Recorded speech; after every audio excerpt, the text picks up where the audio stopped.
খেলা হবে, খেলাতে আয়োজন আছে। জোগাড় থেকে হঠাৎ করে খাম্বার মতো দাঁড়ায়। আমি কেন খারাইছি তুমি বুঝো না? আচ্ছা বুঝছি, তো একটু সামনে যা, আমি আসতেছি। আচ্ছা কথা বল। আই তুই যা, তুই ওদিকে গিয়ে খাড়া, আইতাছি। হ্যাঁ। আচ্ছা তুমি কেমন পুরুষ মানুষ কত? তোমার কি মন নাই নাকি সবকিছু পাথর হয়ে গেছে?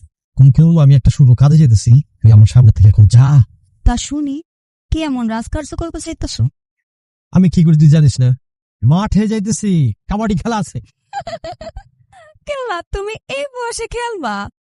তোমার তো এখন খেলার বয়স নাই, তুমি তো সময় মতো বিয়া করলে তোমার বাচ্চা কাচ্চারা খেলাধুলা করতো। শুনো, তুমি কিন্তু আজকে হারবা, হারবা, এই আমি কইয়া দিলাম তোমারে। শোন, শকুনের দয় গিয়ার গরু মরে রে। মরে মরে, শকুনের দয়েও মাঝে মাঝে গরু মরে। দেখবো তো তুই রাস্তা বিভিন্ন কথা বলবো। ছাড় ছাড় ছাড়। ছাড়তে পারি, একটা শর্ত আছে। তোমার আমার লগে একটা টিকটক করানো লাগবে। তো তোর মাথা খারাপ হয়ে গেছে, তোর ডাক্তার দেখাই দেবো। ছাড় তো। শোনো, মাঠের থেকে তাড়াতাড়ি আইসো, আমি তোমার লগে ডাক্তারের কাছে যাবো। আমি এইখানেই তোমার লগে অপেক্ষা করতেছি।